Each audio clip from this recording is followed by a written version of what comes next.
I'm going to start out with these 1 1/8 inch rough cut cedar boards, all out of square and very, very rough. I'm going to run them through my planer, and then I'm going to get them ready to cut to make a tablet cell phone holder, adjustable one. I'm going to start out cleaning these boards.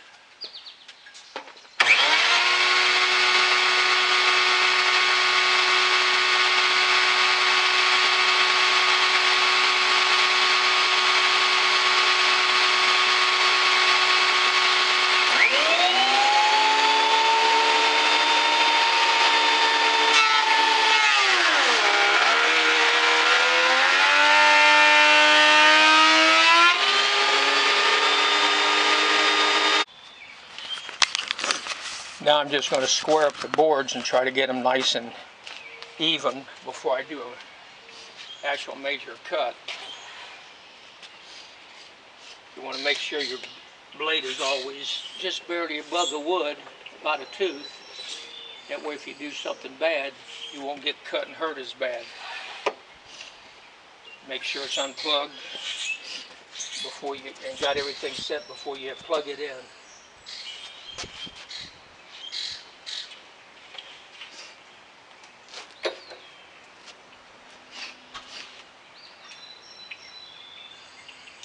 These boards are rough cut, so the sides are way, way off.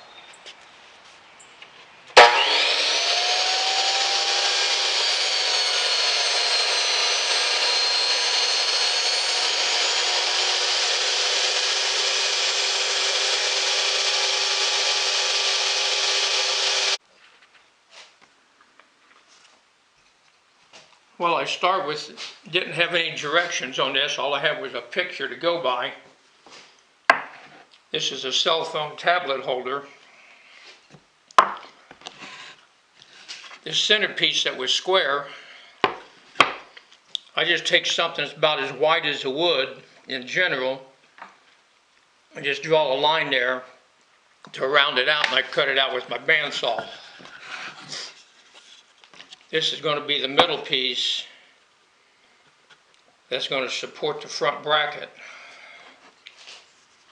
Same way on these two pieces here. And then I take double-sided tape, stick in between them, and then I grind the edges down to where they're very even. And this is going to go in here, be glued, and screws through the bottom for the support. These here I had no idea, other than looking at a picture, how to make them. See, and my handwriting and drawing is terrible, so I just put a little curve into it and guessed about the measurements. And I put double-sided tape in here to get both of them very even when I run it on the grinder. These will go against the back of this board here.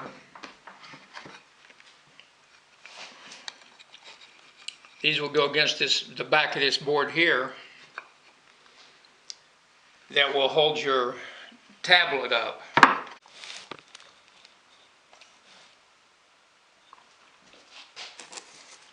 What I did, these pieces here, once I get a screw through them, this front part will move up and down to support your cell phone or your tablet. But I just clamp these together because this pivot's on the front, and I just use a ruler to get measurements from front, back, make sure it's all even all the way around on this piece of wood, because as you cut them, sometimes you have people make different sizes as far as what the face and platform is going to be, so you have to get it centered, you have to measure it, and then I will take blue tape, painter's tape, And I find, because you put pencil mark on it, once you put it together, it's a lot harder, so I use blue tape, and I get them lined up to where I want to put everything.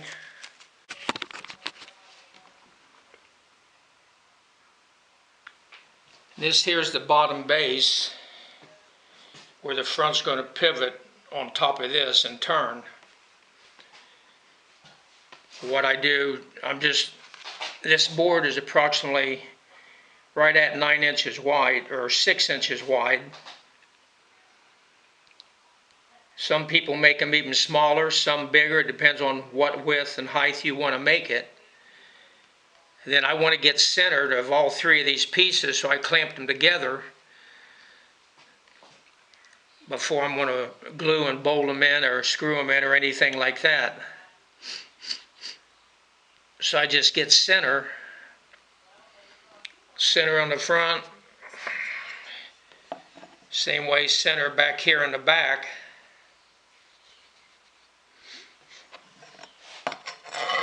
And I'll put blue tape around it like I did the other one, so I know exactly what spot it's going to go back into. Also, another thing that's important to help you remember, once you get your tape and everything set up, on this piece here, I mark bottom or back and top, so I know right where to set it back into. Same way on this piece here. I've got top and bottom. That way I know which end sets right back in place. So when I get it all squared up within the tape, I might measure just to be a little double check, but with the tape and it all setting right in, it all should be ready to go right in place. These two pieces here, I just put glue on them. I'm going to let them set for a minute or two to get a little tacky, and then put them on here together and make that one piece that would be the bottom support.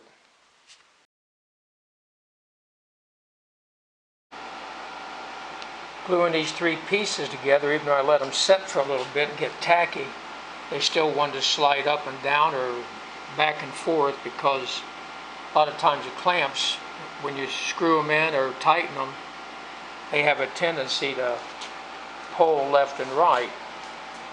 So I put two little blocks here on each end right here,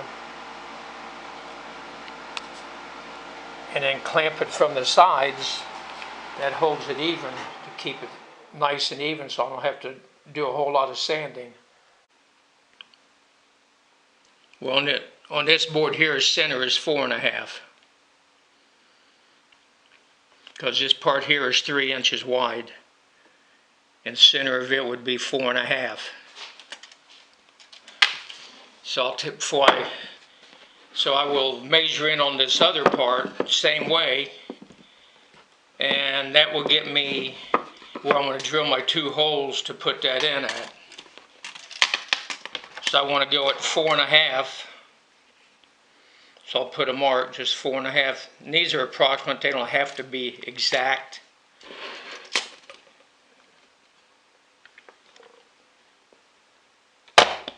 And then I'm in at 2 1/4.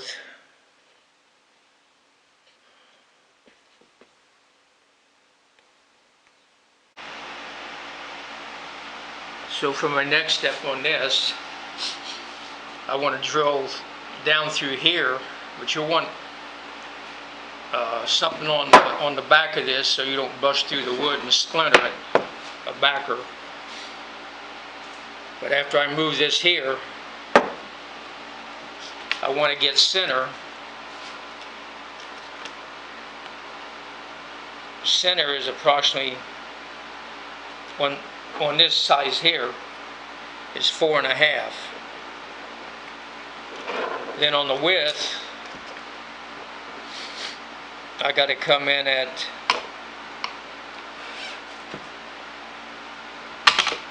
2 1/4.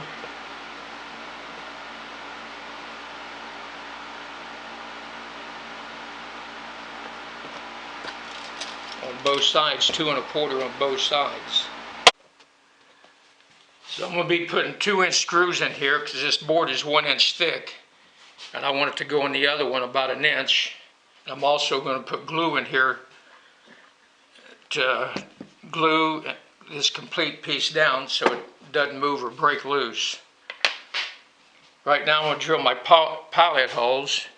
This is the way you want a backer board. I'm just drilling a small holes.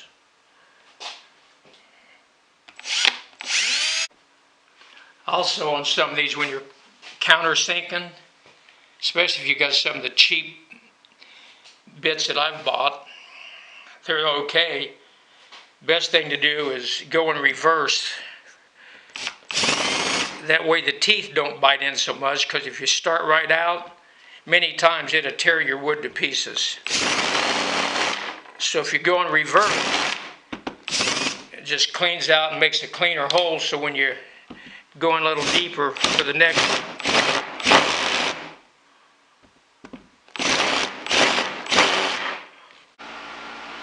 Then the next thing, I put my screws through the bottom and just have them sticking up just a little, so when I put this back on here and get this lined up, I'll know about where the holes are going to be on this before I actually drill through it. Make sure I didn't goof anything up. And again, I got this tape is marked, that's the bottom, and this end is marked bottom. Now I got my 2 holes marked in here on the other side. And on this, I got this tape here because I don't want to go down no more than about 1 inch.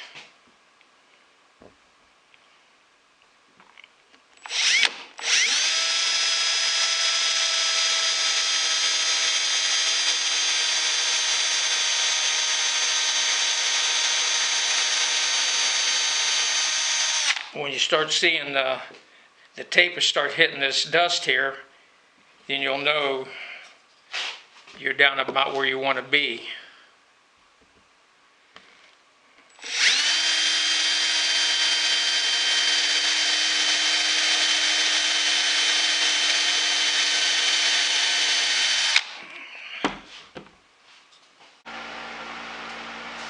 So what I did, I took a scrap piece of wood that was the same width as this, because you want this to be a fairly tight fit. You don't want it real tight, but you don't want it loose, because once you clamp it together, you could end up cracking it on this pivot part. So you want just a little bit of extra room right in here. So these are 2-inch screws, and these boards are only about a 7/8 right here. You can see even after countersinking them, I've got about 1/2 inch of the screw into this wood here, which is about halfway through, and you don't want to go all the way through the front. But you can see there's some flex, which is not good, so I'll take it back off, put glue under it, and put the screws back into it. Well, I did allow for a little bit of extra room, because I know you don't want this real tight, but it can't afford to be real loose. But even after making a little more room, I can tell to get it to come all the way back here, it's tight right in through here. So what I have to do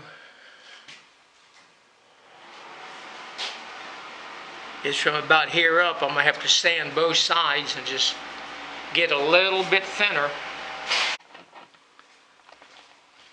Now you can see with doing a little bit of sanding on both sides, took a couple minutes, I can slide this on and off and up and down, easy.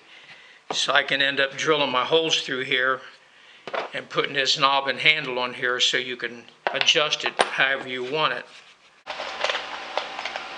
So I put my foot piece where the iPad will set down in it. I'm going to drill through the back. Right now I got this foot piece, I call it, clamped in place, and I'm clamping this to the table so it doesn't move. And I want to drill and put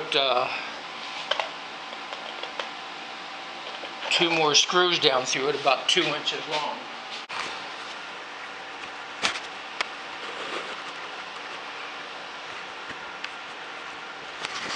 So I laid it on its side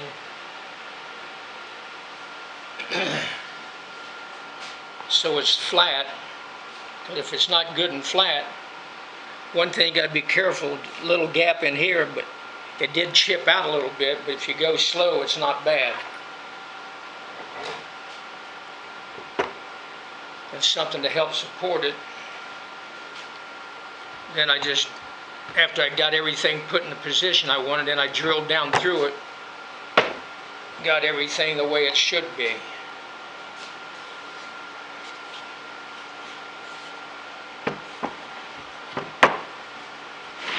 Handle gets in the way a lot of times, but yeah. So I get the support under there. Then I drilled it, held everything good and steady. Ream the hole out just a little. Ream the hole out a little because you want it a little bit loose. So I tested this on with her iPad. The only thing I seen, like I said, I didn't have any directions. I just started guessing. This part here, I ended up making it a 1/4 inch above this piece here because I cut a 1/2 inch of this here back off. And the reason was when her iPad set in there, it would cover just a little bit of the bottom borderline. So I cut a 1/2 inch off. I was going to leave the screw holes showing in the back, but then I decided to change my mind. I took some of this red cedar dust that I keep, and I put so much on a board, spread it out a little bit, make sure you got plenty. Better to have more than not enough. And then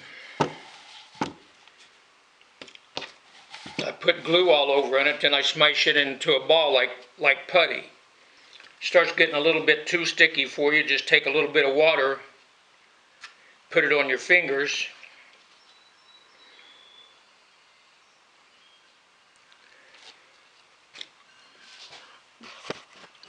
Then I start filling the holes.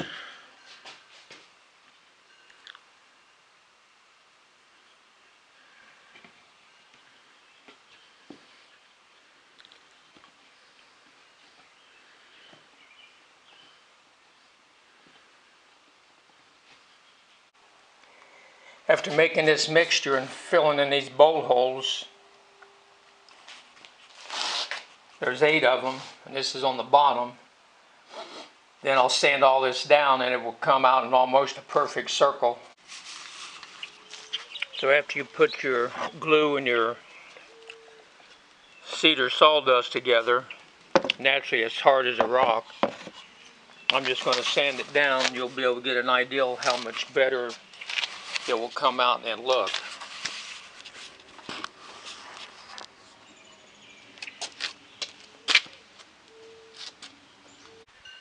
Now you can see where, after sanding the glue spots down, they come out nice and even, almost a perfectly round circle. Well, this is a finished item.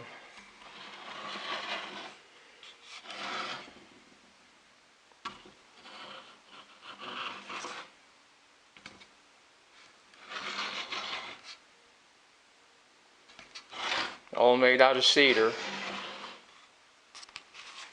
iPad cell phone holder.